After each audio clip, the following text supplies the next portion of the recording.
sana tigilan na lang yung kanilang ginagawang pagpirma sa ano. Because that is, for me, that is one way of deceiving the people. No, kami sa Senate, well, I'm speaking on my behalf. Ako, I'm open to the economic provisions. To tinker with the Constitution with regard to the economic provision, not political. For example, yung foreign ownership, utilities, etc., etc. Well, pagka ginawa nila yung PIPS initiative, wala na kaming control doon. Pagka tawag dito, they can do anything that they want. No? At doon sa kanilang sinabit na pinapipirma doon sa taong bayan na voting jointly, syempre we will not allow that to happen. Sinabi ni Senator Jinggoy Estrada sa mga patuloy na nagsusulong ng People's Initiative para sa charter change na tigilan na ang kanilang aksyon. Sinabi ni Estrada na dapat magsilbing senyales sa kanila ang pahayag ni Pangulong Ferdinand Marcos Jr. na hindi papayagan ang nais ng mga nagsusulong ng People's Initiative na itsapuwera ang Senado sa pagtalakay sa pagbabago sa konstitusyon. Iginiit ni Senador Estrada na dapat imbestigahan at panagutin ang sinumang nasa likod ng questionableng pagsusulong ng amyenda sa konstitusyon. Ipinaalala ng senador na kung People's Initiative ang isa sa katuparan ay mawawalan na sila ng kontrol kung ipasok maging ang political provisions sa CHA. Gayunman, ibinabala ng mambabatas na ang anumang pangangalap ng pirma na may kapalit na suhol o pangako ng ayuda ay maituturing na immoral, illegal at unethical. Tinutukoy ng senador ang nagpaulat na pangangalap na pirma pabor sa isinusulong na charter change. Kasabay nito, tiniyak ni Estrada na daraan sa proseso ang resolusyon sa Senado na nagsusulong ng pagbabago sa economic provision ng konstitusyon. Binigyan diin ng senador na ang People's Initiative ay isang constitutional right na dapat ay alayang ginagawa ng walang pamimilit. Sinabi ni Estrada na dapat protektahan at pangangalagaan ang tiwala ng taumbayan sa democratic process ng Pilipinas. Sa pangalawang pagkakataon, nagsalita po si BBM taliwas sa kanyang presidential insan si House Speaker Ferdinand Martin Romualdez. Kailan ba yung una? Well, yung una po, nung nagsisimula na yung impeachment laban kay Inday Sara. O, nagsalita si PBBM, huwag niyong impeach si Sara, hindi karapat-dapat at hindi dapat ma-impeach si Inday Sara. Ngayon naman po, itong bribery initiative, yung pag-aamenda ng saligang batas sa pamamagitan po ng pag-amenda ng probisyon ng saligang batas sa Constituent Assembly, na magkakaroon ng joint voting na mawalan ng boses ang mga senador.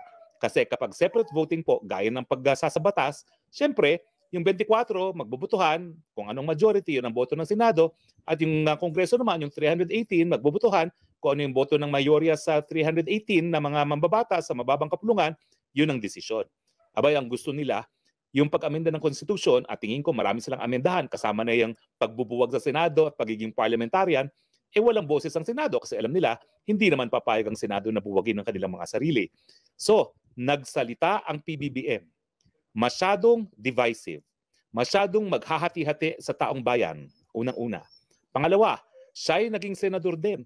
Hindi siya papayag na mabuwag ang Senado dahil nung minsan siya ay naging senador din. Kaya ang sabi niya, Senado, kayo na ang gumawa ng mga proposals para maamidahan yung mga economic provisions. At ang pagkakaintindi ko kay Senate President Zubiri, baka nga hindi na kinakailangan ng pag-amenda ng saligang batas. Baka ordinaryong batas, pwede na yan. Dahil tingnan nyo naman, no, yung Public Service Act natin na amendahan at yung telecoms na dati bawal ang mga dayuhan, mamuhunan, ay pwede na. So sa pangalawang pagkakataon, nagsalita ang BBM na pigil ang kagustuhan ng presidential insan, si House Speaker Ferdinand Martin Romualdez. Ano ibig sabihin yan? Pwede naman pala magsalita ang presidente laban sa insan. Bakit hindi pa ginawa mas maaga? Ang problema, tama naman si presidente. Masyadong divisive, masyadong nagiging hiwa-hiwalay tayo dito sa proposal ng bribery initiative. Sana nagsisimula pa lang, hinip it in the bud na. Nagsalita na siya na itigil yan. At walang kwenta yan. Dahil ako'y naging senador din. Hindi ako papayag na mabuwag ang Senado. Gaya ng ginawa niya doon sa impeachment complaint, na alam ko naman isusulong talaga yun ng Kamara dahil galit na galit ang Speaker Romualdez, no, doon sa pangalawang pagkakataon na ininsulto siya. Una, yung pagtawag sa tambaluslos.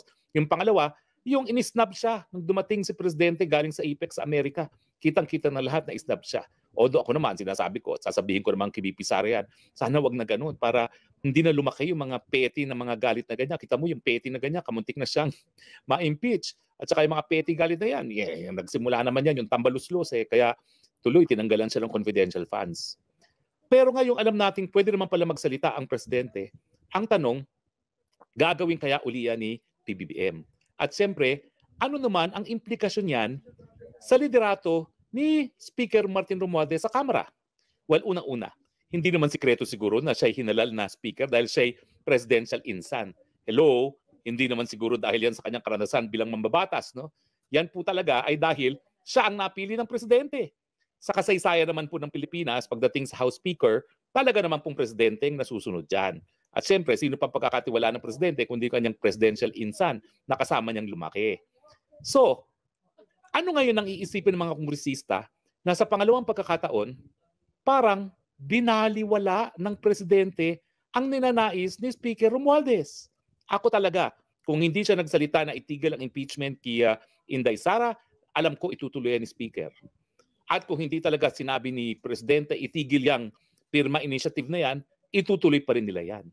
So anong nasa isipan ngayon ng mga mambabatas? Abay baka hindi sapat na presidential insan si Speaker Romualdez.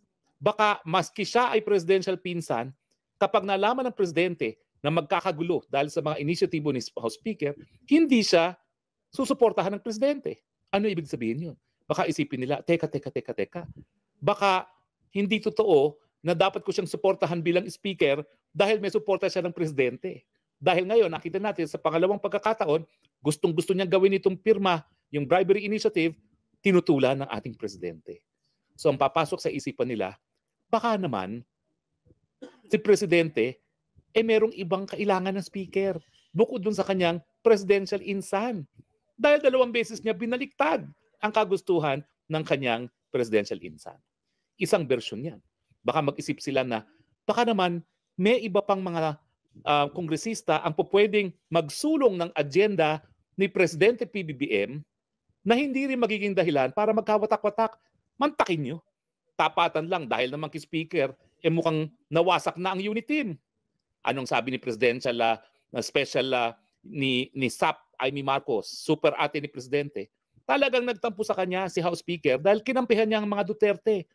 Dahil galit nga si Speaker sa mga Duterte. Ano ibig sabihin yan? Malinaw na nagsimula doon sa hidwaan sa panig ng Marcos at Duterte, si House Speaker din. O, hindi ba kung ikaw ay mambabatas, iisipin mo na, oo nga no, baka mamaya merong ibang tao na karapat-dapat na maging speaker, isang isusulong ang agenda ng presidente, ang kanyang legislative agenda, at isa na hindi sisirain ang mas-support ng presidente. Alam naman natin ang mas-support ng mga Marcos kasama ng mga Duterte. Bakit pag-aawayin? Pag hinati mo yan, hindi ko lang alam kung yung resulta ng eleksyon na mas maraming boto si Inday Sara Duterte kaysa kay PBBM ay reflective doon sa suporta sa buong taong bayan. Sa tingin ko ngayon, mas marami pa rin ang suporta ngayon ni Inday Sara. Bakit? Ay nako, sa ayaw maniwala ninyo, talagang yung mga Rosa, yung mga nagrubredo, Sara, ay supporters pa rin ni Sara. Ibig sabihin, pa dito sa kabilang kampo na Dilawan, merong supporters si Inday Sara, yung mga Rosa. So pag pinagsama-sama po yan, bukod pa dun sa mga loyalist ng Duterte, abay, mas malakas po talaga ang puwersa ng Sara Duterte.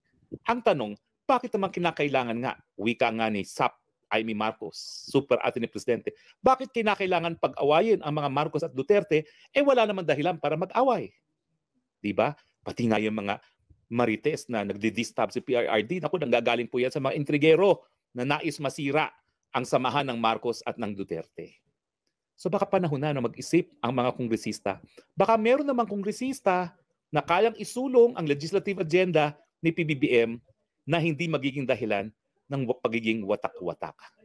Si GMA ba yan? Hindi ko alam kasi hindi ako ngayon kongresista. Pero kung ako ngayon ang kongresista, at tingin ko, mas nakukonvince ako na dapat bumalik ako sa Kongreso para naman magkaroon ng boses ang mga puwersa natin sa Kongreso. Mantakin mo, ang mga nangyayari sa Kongreso, ni isa wala nagsasalita para kay Inday Sara Duterte, si Clody lang. Clody Bautista na nag-privilege speech, siya lang. Doon sa impeachment, walang nagsasalita para depensahan ng Inday Sara Duterte. So ngayon iniisip ko, ano kaya? Bumalik na lang ako ng Kongreso.